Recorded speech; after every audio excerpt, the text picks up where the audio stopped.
listeners. We are back in black. Your host, Amir and your co host, Keenan Fry, are here in the studio, and we've got a special guest today. We've got the captain of the ship of the band Debrider, Johnny Nikoloff, with us today. And Keenan is going to start off the show talking to Johnny and finding out a little about his background. Okay, Keenan, take it away. Hey, so this is a bit of a trip down memory lane because all three of us, Johnny, myself, and Amir, went to the same high school. We went to Carmont High School in basically Belmont, California. It's kind of a trip because if I remember correctly, Johnny, I met you when you were a freshman, but I was a sophomore. So you're like 1992, right? Yeah. Oh man, that's a trip. So Johnny's 92, I'm 91, and Amir's I think 91 as well. 90 actually. 90. Okay. So pretty like sequential there, but this is kind of like a long way about it. So I met Johnny through the guitar club in Mr. Garcia's class in the back end of E Hall on the Carmont campus. And nice. Johnny was playing guitar, and he had been taking lessons from the local, it was like a guitar shop called Gelb. And they had been around since good old Gelb in Rowwood City. Yeah, they've been around since like, I want to say the 1940s. And when the original owners bought the property, and I think they're long since passed away. But it's a family-owned business. And then there's the famous Redwood City Fox Theater, and a lot of the people from Gelb used to play at the Fox. And I'm not entirely sure with Johnny's lessons there or whatever, but I remember he had been taking lessons there, and I met him. May I quickly make an addendum? Yeah. Go ahead and set the record straight, though. No worries. So my guitar teacher actually was not from Gelb. He was a cat called Damon Carlucci. I apologize if there was a weird miscommunication on that, or I thought whatever. You took lessons from Gelb. You didn't take lessons from Gelb? I went there all the time. I still love that shop. Whenever I go back, I still stop in and just jam on whatever they got and just chat about gear, nerd out. Okay. So talk about your the teacher. Endorsement's fully warranted. Huge influence on my sound came from Gelb. And Damon was a huge fan of Gelb stuff. He would tell me, hey, you got to check this guitar out. Got to go to this shop. Got to go to this shop. He would just send me all across the Bay Area, just checking out guitar shops and luthiers. So it was a really big immersion into the guitar community. Had I stayed, now I don't really keep too much in contact, but I still try to go back and visit whenever I come back. So that was the early influence for you. And then I remember your parents owned the sandwich shop. Yeah, the Deli. Yeah, and that was by the not the Redwood City, the San Carlos off of the El Camino, the Safeway. Mm-hmm. Yep. And it's just a trip because that was 17 years ago, dude. So long ago. And it's crazy to think that I took a small break on guitar, and then when I came back, it was weird because all of those years of playing came back in a rush, and I I took a break when I was going through college in City College in California, just because everyone was listening to EDM, and I was like, what's this bass thing that everyone likes to hear? And then I heard intervals, periphery, animals as leaders, and I was like, okay, it's time to get back into the saddle. Took too long of a hiatus. It's time to get good again. Yeah, dude, I remember when Animals as Leaders hit. That was in 2010. And dude, oh my god, yeah. That freaked people out. Okay, here's another trip down memory lane. So we have a mutual friend, Giovanni Epler. Shout out to Giovanni, who works at the Guitar Center. Giovanni. Yeah, who works at the Guitar Center in Hillsdale. So I remember I had a class my junior year with Giovanni. I think it was Algebra 2, though. And we're sitting in the Algebra 2 class, and he's got his headphones on before the class starts. And it's towards the end of the semester, so the teachers are kind of letting us fuck around and do whatever. And Giovanni, I go up to him, I'm like, hey, what are you listening to? And he puts his headphones on, and it's fucking Meshuggah's Bleed. And it just freaked me out. I was like, what the fuck is this shit? It's 2008. And like Johnny's listening to that shit the year it came out. He was always listening. Giovanni was listening to that the year it came out. And he was always listening to the most extreme shit that was out there. And it freaked me out. And I listened to it for 30 seconds. I was like, I can't listen to this. I took it off. I couldn't handle it. And I think that speaks to, you know, his badassery and the metal community at the time, and even my perception of metal. Because like what I thought death metal was in high school, I first heard Creator, and I was like, oh yeah, that's the stuff. And then, but it's thrash, and it's like super close to it. And then I heard Morbid Angel in Carcass, and I was like, oh, okay, so there's a little bit of a difference. But yeah, during high school, it was so cool to see him like playing some of this stuff, and I'm like, you just started playing guitar. How do you like? What is going on? Like, he was just listening to all this extreme music, yeah, it was just so cool to see that. But yeah, I never thought I would be in a death metal band nowadays after how many bands I've been through, how many different styles I've kind of taken on, tried on, I suppose. But yeah, it's been a lot of just playing with friends. You were in a band in high school, and wasn't that Guns Fall Silent, or what was that? Mm-hmm. That's correct. Guns Fall Silent. And that perfect high school band name. That was you and a couple of your buddies from back then. So what was the deal with that? Yeah,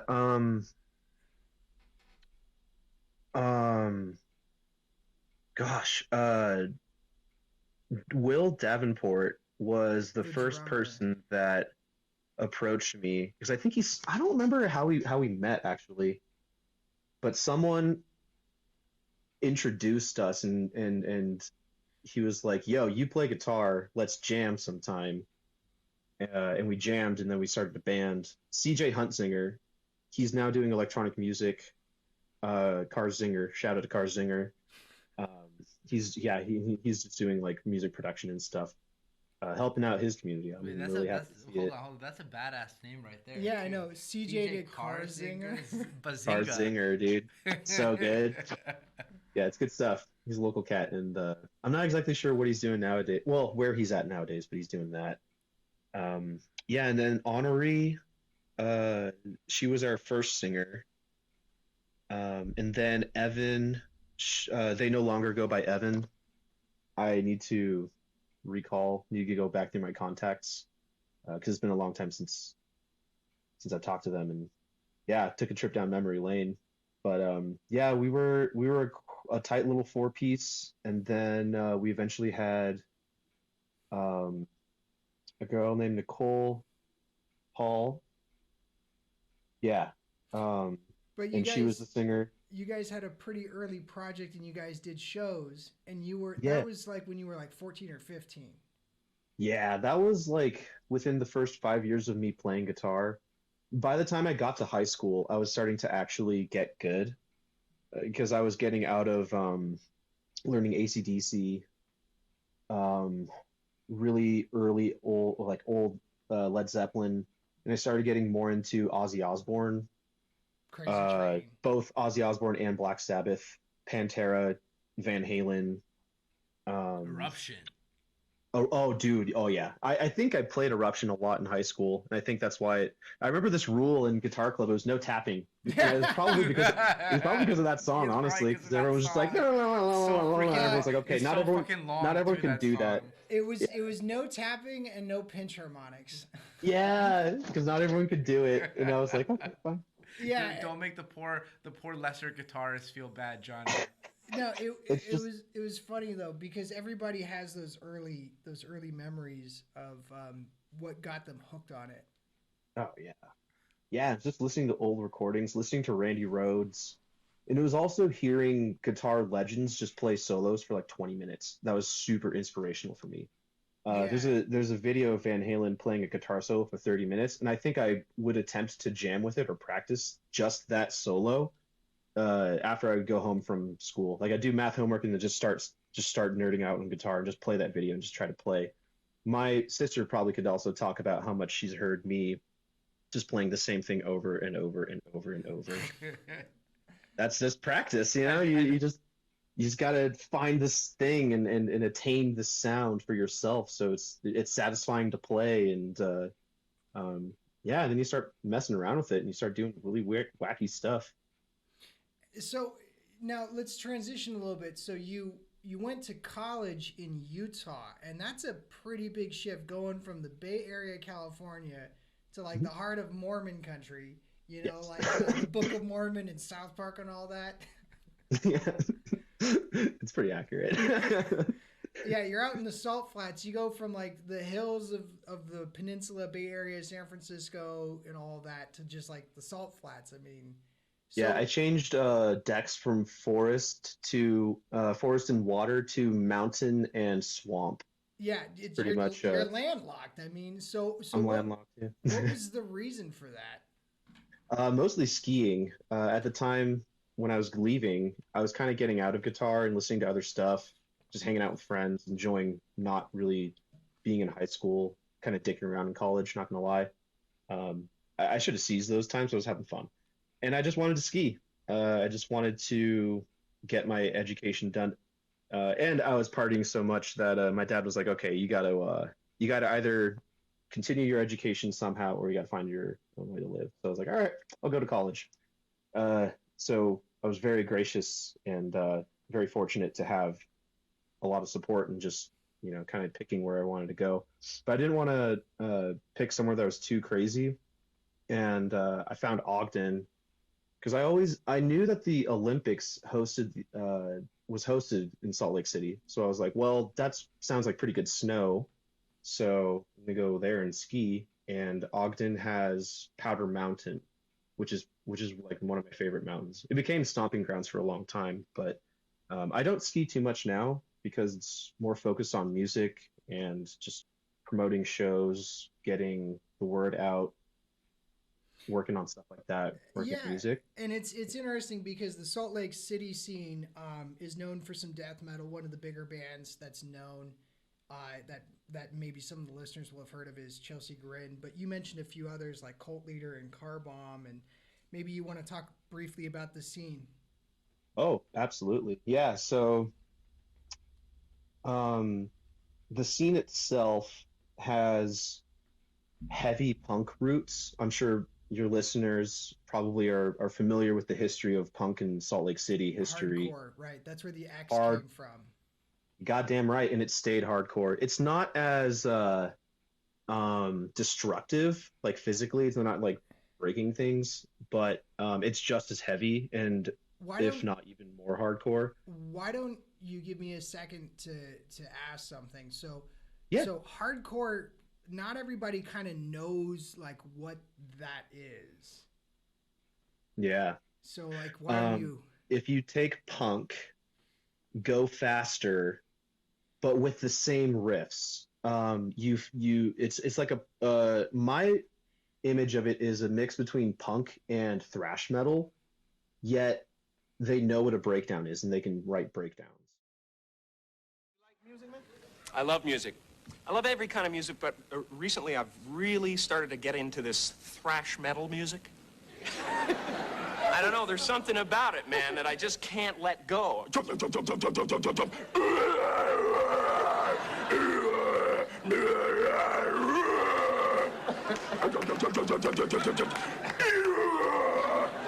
It's great, it's great. There's this one band out that's called Napalm Death. And it's so hilarious. I mean, I listened to this album, I started listening to this album, and it was literally, I'm not exaggerating, that was it. You know, and I thought, you know, someday this guy's gonna want to slow down and do some duets. You don't bring me flowers.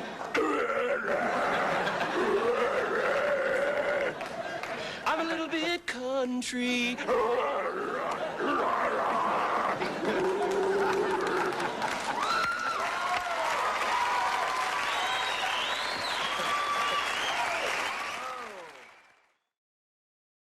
If you take punk, go faster, but with the same riffs. It's like my image of it is a mix between punk and thrash metal, yet they know what a breakdown is and they can write breakdowns.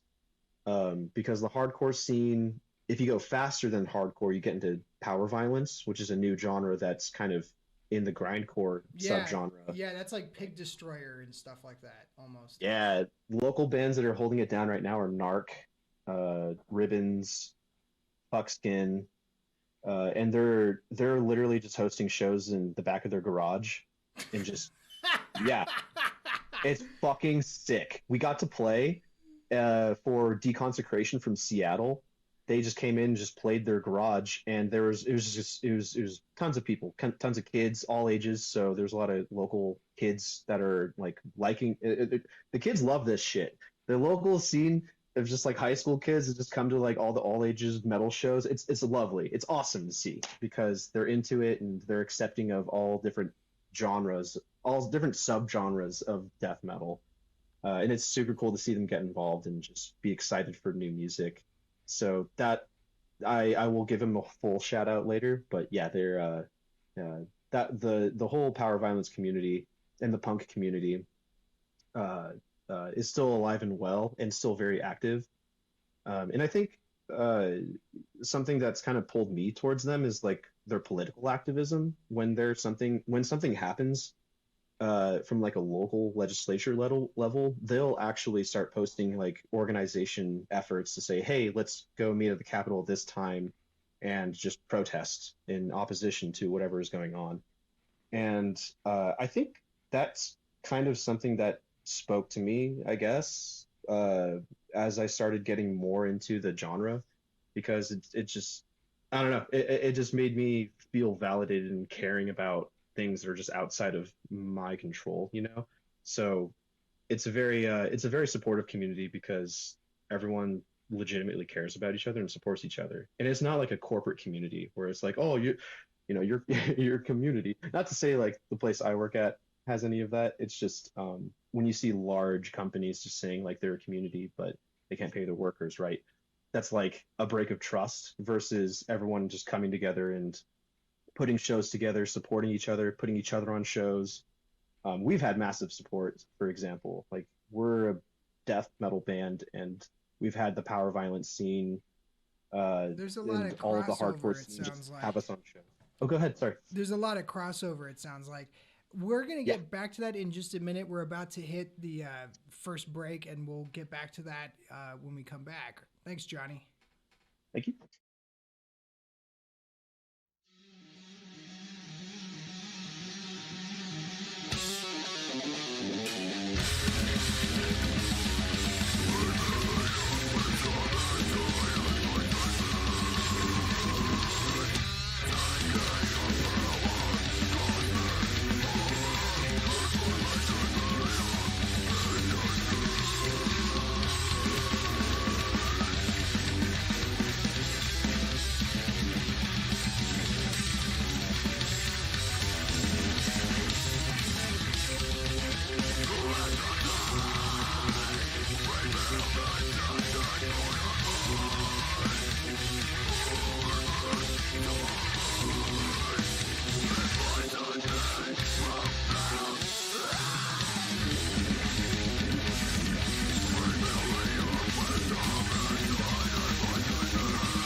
This is Keenan, your co-host, and we are back from the break. So Amir is kind of uninitiated in the porno grindcore scene and power violence. So Amir, Very much unfamiliar with this scene. You could call me an absolute noob. So Johnny, I'm gonna direct some questions your way to just find out a little more. Number one, what even constitutes porno grindcore? Like what makes this genre what it is? I'm curious. If you could just give a really quick synopsis. Oh gosh. It's using porn, samples or influences from porn and involving it into grindcore, which can be very comedic because it's so chaotic. So it ends up working out. Grindcore, baby. Fucking love it. So cool. I love it. And what separates grindcore from? So is it the comedic elements that separates it from the rest of like heavy metal, or is there like a musical element? Like I'm just curious if you might be able to touch on that for a second. Gosh, porno grindcore, I assume it feels texturally a little different from other grindcore. A little more sticky. Here. But there's influences from porn. Either you'll take samples of women moaning, or maybe guys. I don't know. It's a subgenre, and as far as I'm concerned, every genre is for everybody. So what about the power violence though? What's power violence? Oh yes, power violence is much more of a critique on. It's like, what's that term called? When you have lyrics about pathological issues within society, that's kind of the general aim. It's also like a really good shit talking. Well, not shit talking, just like F this, F this. It's very anarchistic, I guess, in its nature.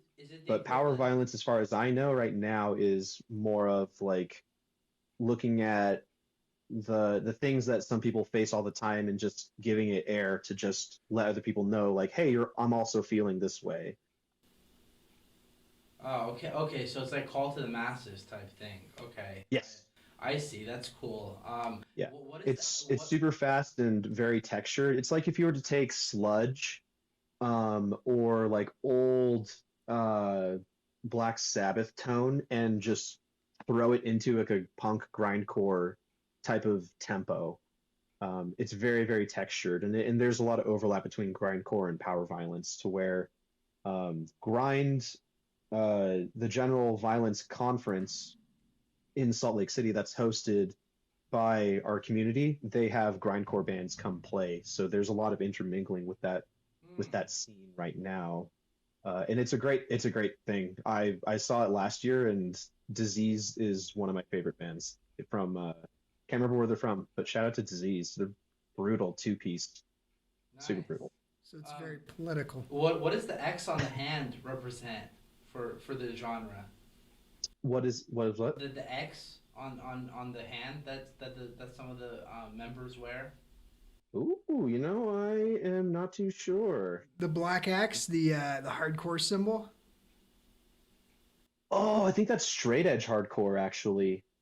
Yeah, that's Converge. They were the ones who brought that up. So my knowledge of that is that you have the Washington D.C. hardcore scene, and they were all straight edge. That's like the Henry Rollins era, and what's the name of that band that did the song Waiting Room? I remember the name of the song, but I can't remember the name of the band. And it's the guy who's friends with Rollins. But that happens so often. But I know that they did the thing where they put an X on your hand because it was an all ages venue, but they served alcohol, so you had to be 21 and up to drink. But to get into the show, they'd put an X on your hand so you couldn't drink. And then people, to be straight edge, they would tattoo the black X onto their hands, on each hand. But the thing about it that was controversial is it kind of became like a quasi gang symbol. I was gonna say, can't that like be taken the wrong way, like very easily? Right. People having X's on their hands, like right? Like they'll be like, what are these guys up to? Right. Yeah. So, but you guys don't have that in Salt Lake, or? Um, I'm not sure. I haven't discovered it in the wild, to be honest. Like we haven't played a show or I haven't seen a show where a band has made a point to say that they're straight edge. Um, so it's relatively unknown to me. It's possible that it's out there. I just don't know, or to what degree they are straight edge. So I don't know. Hey Johnny, so I want Um, to switch the conversation a little bit to a different area. So with the scene, what's happened post pandemic now with the scene? Like, have you noticed any changes, like major changes from pre pandemic? And if so, like, can you touch upon it a little bit and what you think on it? yeah.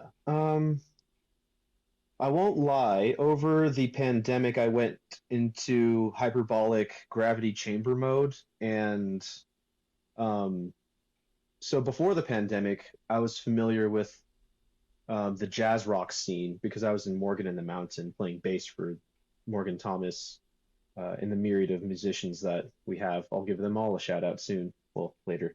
But after that, I went on vacation because the band was kind of going their separate ways.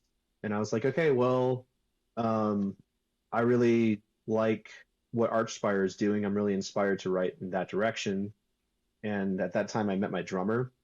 So pre-pandemic, I was kind of unknown to the death metal scene and metal scene in Salt Lake City. I just knew it was around. I saw it from an outside perspective and would see local bands who were big playing with touring bands, but Aces High didn't exist, and there weren't really a lot of um, metal venues, but there were a lot of jazz and rock venues, as is there are anyways. To that scene, the jazz and rock scene, there's generally not a big difference, as far as I know. For the metal scene, I know it is a little bit impacted because there are still some people with, their own health issues that are cautious, and they kind of, they that's their choice to refrain, and sometimes going to see shows, and that's respectable. And a lot of the scene is also just pushing forward, and everyone's has already taken proper precautions and has already considered their immunity and everything. And a lot of people are still moving forward with a lot of music. So as far as I know, it seems like the scene is flourishing right now.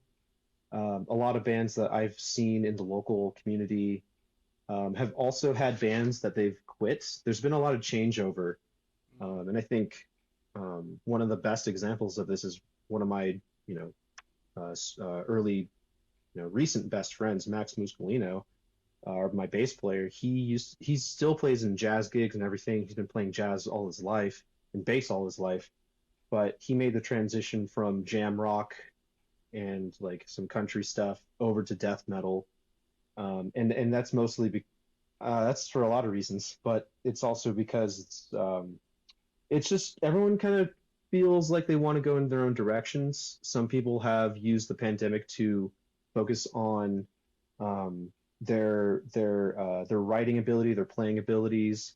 A lot of people hunkered down. A lot of people just went on vacation and just relaxed. Right. So it's everyone kind of finding where everyone else is at after that and moving forward in the directions that make sense for them. So there's a lot of there's a lot of really crazy bands going on right now. So I think ultimately it was a gift of time that people had to say, hey, I'm not seeing anyone, you're not seeing anyone, we'll just jam and write music, or they're writing music alone and they start forming bands with other people that have been doing the same. Or some people have been hanging out and they just want to have fun and, play live shows and just jam. And yeah, I'd say the music scene is flourishing though, overall. Awesome. Hope to see it. Hope to see it in the next year. See what happens. That's great to know. So from your perspective, your own journey, how did it get influenced by the pandemic and everything going on? Like I know you touched upon it a bit right now in terms of that you hunkered down and kind of went your own way in some ways. But I just wanted to see if you might be able to touch upon as an artist, like how you decided to approach that time period. You also mentioned Archspire was kind of like a big influence on you. So, like, is that something you really got into during that time? So, yeah, I'm gonna back up a little bit because before I kind of quit my job at the time and went on vacation, I had the awesome opportunity to meet Aaron Marshall of Intervals and go to the music camp that he hosted in upstate New York. And it was just the coolest revitalization of getting back into music, that it just further solidified everything that I've been listening to. And at this point, I had Grant Us Eyes written and a song that we probably may not come back to written. But I was attempting to write death metal because I met my drummer, Bryan Blanco, all my bandmates are my best friends now. But that was the time when he was like, "Oh, you're talking technique in my bar. Well, we should jam. And have you heard of all these bands?" And it turns out I haven't heard of a lot of bands. Like at the time, I barely knew who Necrophagist was. I started listening to them, and I was like, "What the hell is this crazy music?" Because I heard Archspire, and I was like, "This is insane. I love it." And it kind of just sparked my my desire to get into like really technical music and death, early old school death metal, like debatably the first technical death metal. It was much more groovy. There was grind in it, but there wasn't a straight veracity of tremolo picking. There was some breakage and there was flow between the music, each part of the music. Each motif kind of had their place to play and to be accentuated on. Yeah, the record Human is very infamous for that. That was kind of the record that really kicked off in 1990 the death metal genre. I mean, people will cite Leprosy, like John Gallagher from Dying Fetus. He has an interview where he's like, "Oh yeah, I remember the first time I heard Leprosy." Same thing with George Fisher from Cannibal Corpse. Yep. But to me, it really is Human. Yeah, me too. That's when they had the changeover to the new drummer, and he brought this completely different groove to the music, as far as I know. And it was cool because, like, Nile was doing their own thing, Dying Fetus was doing their own thing, and then you hear Death, and you're like, I immediately know who Death is, because the drums, they have this groove to them, they have this attitude Sean Reinhart. where you're hearing, yeah, and you're hearing like pop. You're hearing like samba beats, and it's over like, it's just the coolest stuff. Or I'm trying to think of the songs. It's Sean Reinhart and then Gene Gallagher. Those were the two big drummers from Death. Yeah, they were both great, but during Human, I think that's where it took a new trajectory. Awesome. And that's so. Sorry, I kind of tangentially lost the question. That was actually a great tangent right there, because it was great to learn just some of the background for me, and I'm sure some of the listeners that aren't as familiar with the scene to know sort of what's going on. I'm going to, though, segue a little bit into the next section, which is I just want to know a little bit about your hobbies outside of actual music as well. I know you're big into skiing. You talked about living in Utah, so like, what are some of the places you like to go ski, and like, what are some of the other things you like to do? Yeah, I think everybody, hiking is awesome. So the entire Wasatch Front, you can kind of just you can just point a stick anywhere and just start, approaching the mountain that way. The coolest ski resorts that I've really liked are Brighton Ski Resort, because it's got like really good terrain for new skiers and snowboarders and advanced stuff. Snowbird is also super cool. I have been told that once the mountain changes with how much snow is there, and I'd really like to see that evolution. One day I'll be able to ski it for a couple seasons, and I'll be able to understand that. But the few times I've skied there, it's just been a great time. Powder Mountain's pretty cool. Kind of hidden gem. Probably should, and I've already said too much about it. And then Snow Basin. Snow Basin's, I think, where they had the some of the racing during the Salt Lake City Olympics. And that mountain, I would say, was a little bit more advanced. So it was kind of weird, because I was just skiing the mountain on my own. And at that point, I'd been skiing for a long time. And, there is a little bit of, humdrum over the skier community, It's just very male driven, I guess. So there's a little bit of ego thing. At the same time, I'm glad I never really got the ferocity of that, because I met like awesome people and awesome skiers that were just so glad to have more people to ski with and snowboard. to the point where we would just have random people just join a train and we would just, pick a line and everyone just runs down it. It was really fantastic. So although there is some like pretentiousness amongst like skiers, I didn't really see it much of that at a lot of these mountains, Yeah, and Johnny. it's very open Let's environment. break right now. Listeners, we're gonna go on our second break of the show, and we'll get back with John. Hello, listeners. We are back from the second intermission. This is our last segment, or second to last segment, I should say, with Johnny Nikoloff, our guest for today, the captain of the ship for Debrider. And so this last segment with Johnny, we're going to talk a little bit about his living in the Bay Area versus living in Salt Lake City and living in Utah, and sort of the differences, because, we're all kind of curious about that. So let's get that started. So Johnny, basically what we want to know a little about is number one, you're familiar with the Bay Area, obviously having lived here, and now you're in Utah. So what are some of the big differences, like both scenic wise and maybe cultural wise, that you notice between the areas? Yeah. The most obvious is our landlocking. So the food, I'll start with the food because food's amazing. Seafood is very select. You got to be in the know where to find really good seafood. Steaks, other things like that, burgers are generally really good. There's also a lot of Asian foods around. So what are some spots you recommend? Maybe just shout out a couple spots. Shout out to Chiqueen, fuck Canes, Chinatown I like the Eatery, spice. One More Noodle House, Teru Sushi, Beltex Meats, Snyder's Meats. Hey, listeners, you better appreciate this. He's gonna end up charging you guys for this at some point. I'm paid actually, paid partnership to recommend all the farmer locals. Okay, I like that. And Jinya, because they have oh god, I could go on all day. Afghan Kitchen, oh geez, Tosh's. There's so many good places, and then there's just the myriad of Mexican places that are just coming up everywhere. And how Mole about, is also huge in Salt Lake City. And There's how about- Mole War. and how about the people and the scenery? Like, what about those? Yeah, in Salt Lake City, it is a little bit of a bubble because it is very similar ideologically to like San Francisco, California culture. Outside of it, the more farther away you get outside of Salt Lake City, there's just less people, so it's more small town. So they generally know what's going on around their local community, so they don't have as much global information, I guess.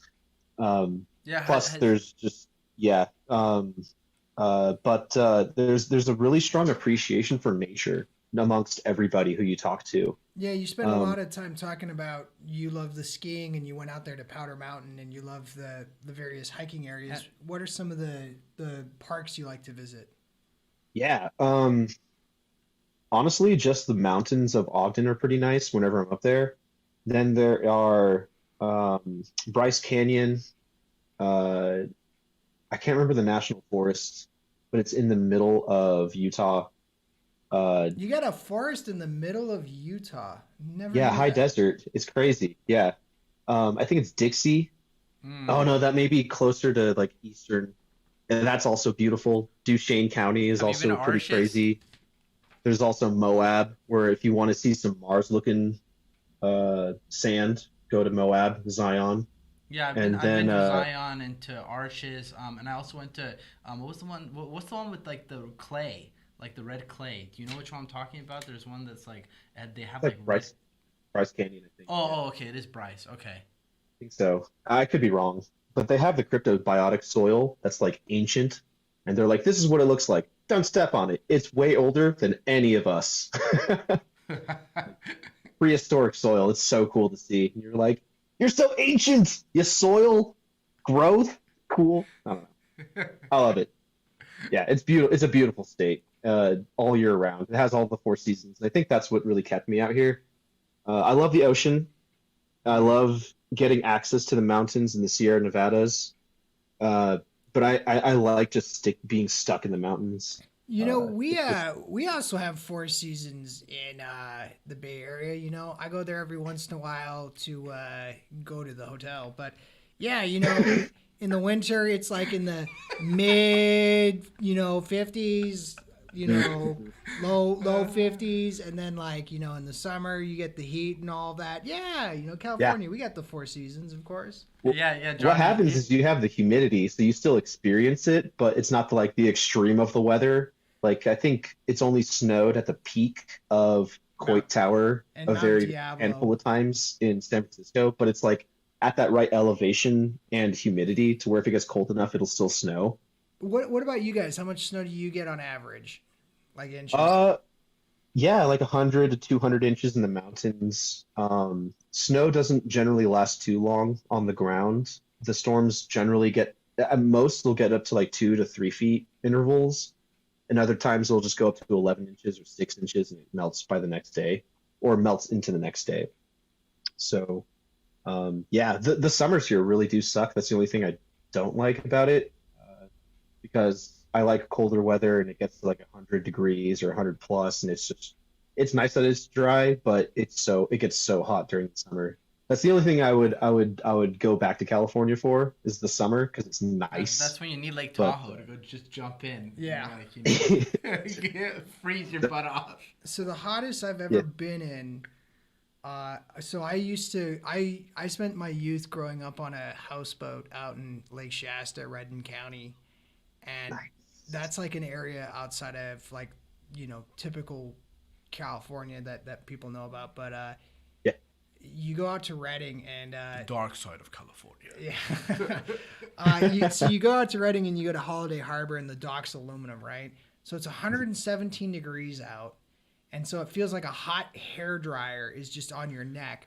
But when you step on the dock, because it's made out of aluminum, the heat hits the aluminum dock and reflects off. So it's those movies where you see the woman in the sunbathing with the aluminum tray and she's reflecting with the suntan. It's like that. So when you go to the dock and you're on the dock, it can be 123 degrees. You can fry an egg in that. Yeah. Heat. So what they have is this valve that shuts off all the gas pumps on the dock, because the gas ignites the second you start pumping into the boats. So they have a shut-off valve when it reaches over a temperature, and it's a kill switch. It's a dead man switch, so that the dock doesn't catch on fire. Because a couple of years back, they had a bunch of fires on the harbor. But yeah, 123. That's the hottest I've ever been in. So sorry you have to experience that. I've surprisingly enough, I've actually been in similar heat too. This is just a very quick tangent, but mine wasn't even in the U.S. Mine was in Iran, in the south part of Iran, and it was even worse there because those motherfuckers won't even let you wear shorts. So I had to wear pants in that heat, go outside, no air conditioning, the electricity doesn't work well, and I'm like, wow, this is truly a third world country. And at that point, you gotta keep the sun off of you. And some people like in the summer, I just wear rags. No, just cover the sun. Smart. Actually, it's smart. I always wonder too, Johnny. It's good point you make. I always wonder why people wear more sometimes when there's heat, but it actually makes sense in a certain sense if you're not wearing darker colors, because it just reflects the heat. And it there you go. And you want to keep baggy clothing so it keeps the sun off of you too. Yeah. So exactly. Yeah, if I could wear if I could just wear my silk robe everywhere, I'd prefer that. Oh god, Seriously. Hugh Hefner just walking around with a cigar, a silk road, and a guitar in the other hand. There you go. Just be the dude for the summer. Yeah, I'd be down. That'd be way more comfortable than I would say it's more comfortable than a shorts and tank top, because you still expose yourself to the sun, so you're getting hotter, right? So, wear a nice white blanket or something. Just drape it over you. Yeah. Or just wear a towel. So I don't know. So you mentioned the fact that so just for your knowledge, I've actually been to Utah, and I went on a trip with my mom and brother, and we went to most of the national parks, including also we went to Salt Lake City. And one thing about Utah that shocked me, and maybe you could tell me if it's still the same now, is how long you can go without finding any gas station or anything, like in the rural parts. Like, you're just miles on end. South Utah. Yeah, there are, when you get to near Zion and Moab area, Dixie National Forest, if you venture out far enough, there is need for external gas tanks because there are only so many gas stations and they're about like an hour to 2 hours apart from each other. So yeah, it's the Wild West sometimes, and I've had gracious offers from some people that I've met that are like, yeah, if you're ever out and venturing and run out of gas, just call me up. I'll get you out of there, because locals know that you can get stuck in places. It's so adventurous that way because there's a little sense of danger, right? Yeah, exactly. A little bit. Danger, danger, Mr. Granger. Exactly, or however that saying goes. So we're gonna go. So Johnny, we're gonna go on our last segment. So we're gonna take a really quick break right now, and then start the last segment. So listeners, stay tuned as we go into your favorite segment. And I'm not gonna say the name because it's a surprise for Johnny, so don't spoil it. All right, if you do, I'm watching you. All right, see you soon, everybody. All right, listeners, we're back with your favorite, the best, our last segment of the show. And this segment is called Fucked Up Flashcards. Woohoo! Here we go. All right. Your co-host, Keenan, is going to start this segment off with our guest, Johnny Nikoloff, who's been here, this whole time. So get ready. And this is going to be a lot of fun. All right. Here we go. We're going to transition into it. Okay. Let's bring it on. Okay, so right now you guys can see us, but in a minute we're going to flash over to Mr. Johnny Nikoloff. So, Johnny, the rules of Fucked Up Flashcards. You are supposed to answer these questions as fast as you can. Don't think about it. It's just like fucking off the top of your head as fast as you can fucking go. And it's called Fucked Up Flashcards, so it's going to be... Tying my hair back. Fucked up. Oh, yeah. You're getting ready. He's got to be aerodynamic. He's got to have the aerodynamics. Listeners can't see him right now, but yeah, he's getting ready. He's tying his hair back, getting into the zone. He's got a wind sprint this one. All right. Let's go. So Johnny, the way this, as Keenan said, this is 2-minute timer. We're gonna ask you a bunch of questions. You just answer them as quick as you can. All right. Okay. And we're just gonna blaze through these, and some of the questions have consequences. Yes, they do. All right. All right. To take it away, Keenan. Here we go. Ready? All right. 5, 4, 3, 2, 1. All right. White Russian or Red Bull vodka? Red Bull vodka. Okay. Limp Bizkit or Corn? Corn. Okay. Dying Fetus or Cannibal Corpse? Dying Fetus. All right. You're never allowed to listen to Dying Fetus again. You have to listen to Limp Bizkit every time you want to listen to Dying Fetus. No. Carcass or Death? Oh, Death. Shit. Okay. Death. You now have to destroy every copy of every Death CD ever printed ever. No. All right. Ever. Meshuggah or Decapitated? Meshuggah. All right. Every time somebody listens to Meshuggah, you have to slap them in the face. Pantera or Lamb of God? Sorry, last one? Pantera or Lamb of God? Pantera. All right. Tased in the balls or maced in the face? Mason face. All right. The Hangover or Shaun of the Dead? Shaun of the Dead. All right. Now it's Amir's. All right. My turn now. All right. Gary, Johnny, Baby Metal or Dragon Force? Dragon Force. All right. You're going to have a baby slam you to the ground 10,000 times. All right. All right. Skiing or guitar? Guitar. You're never allowed to play guitar again. Yep, never allowed. No. Okay. Purgatory in an unending Bay Area traffic or instead in the LA General DMV? Traffic. All right. You're going to be stuck in the DMV for the rest of your life. Shit. All right. Ski into a tree or fall off the ski lift? Fall off the ski lift. All right. You're officially going to be stuck in that tree now for a long time. No. Okay. I fell in the tree. Salt flats or mountains? Mountains. All right, all right, you're gonna get stuck in the salt flats for a long time. All right, Bryce Canyon or Arches? Bryce Canyon. Okay, all right. All right, So Arches is gonna get bulldozed now, and it's gonna become a shopping mall. Yeah, it's gonna be a Macy's and a Hot Topic. Perfect, and right on time. That was a great job, Johnny. You answered all the questions, and as you saw, some of the consequences are disastrous for your choice. I'm gonna die. All right. So the last question is, what would you do for a White Claw? What would you do? What would I do for a White Claw? Yes. I would attempt to do a handstand. All right. So we expect you to do a handstand, and as a courtesy gift from the LFG podcast team, we're gonna send you a thing of White Claws. Oh shit! All right, Everyone... make sure it's watermelon. All right, our singer loves good. watermelon. All White right, Claws. watermelon White Claws. We'll send you some. Yeah, sounds good, but we better see that handstand, boy. I'll post it. I'll tell you guys. All right. All right, sounds good.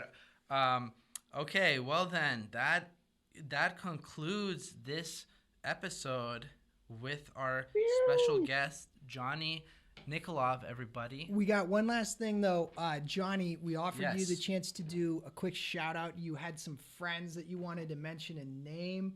If you want to mention them real quick, we would love to know who it is you want to talk about. Oh gosh, okay. It's gonna be pretty much everybody that I've played music with in the past few years because you're all amazing. Morgan Thomas, Dearth of Earth, Nathan Van Wee. Then we're gonna start going through the bands. Baby Girl, Shecock with a Vengeance, Van Moon, Lindsay Heath Orchestra. We love you, Lindsay. Fight the Future, Mouth with a W. Don't Apologize, Stable Wren, Beneath the Sparrows, Racist Kramer. Don't let the name fool you. They're amazing people. Cop Drama, Spirit Machines, Doom Cupcake. Love you all. And then Violent Unrest, Narc, Ribbons, Suffocator, Snuff Tape, Amoris, In Your Grave, Moonteeth, Lowlife, Hatera, Wolf Blitzer. Love you, Wolf Blitzer. Dearth, I think I already said them because I love Matt. Moon Wizard, Bone Storm, All Brothers, Blind Magus, Fern, Sacrilegion, love you guys. Al Ghul, Admitted Bastard, Hemwick, Pound, all homies, and people that are a part of my tone. R.I.P. Custom Shop, Robert Gray is amazing, great player. Go check out Toxic Holocaust as well. Black Harbor Strings, Locals SLC Guitar String Company. I know they're expensive, but they sound. And Thomas Griggs, because he is a fantastic guitar player and amazing human being. Yeah, love and you if all. And Johnny, LFG, thank you for having me. And if Johnny forgot to mention you, it's because he hates you and he's not your friend anymore. Immediately go to that. Exactly. No, I love you all. I know I'm forgetting some people. There have been a lot of jam band influences in my day, so if I forgot you, please just forgotten call me and out. Hated. Oh, but seriously, that was actually a fantastic shout out. A lot of names, and a lot of very interesting names too, to say the least. Yeah, anyone you didn't name is now gonna get rectal cancer. Get wrecked, son. Man, what a bastard over here. What a bastard. Rectal. But we both knew this going into it, and listeners know by now too. So get fucked. Oh, it's an inside joke. Oh man, there's lore. So, anyways, all right, now for real. We're gonna conclude this episode. It's been fantastic to have you on the show, Johnny. We both really appreciate having you. We had a lot of fun. I think we got to know you a lot better, and just find out a lot more about your journey. And really, sincerely, we wish you all the best going forward. Yeah, fuck you. Get a haircut, you hippie. Well, at least I meeting do. you. Okay. Keenan, don't ever fucking talk to me again. All right, with that, we're wrapping up this segment of LFG with ANF. Great to have all of you with us, and catch us next time. Stay tuned, everybody. Take care. Bye. Peace.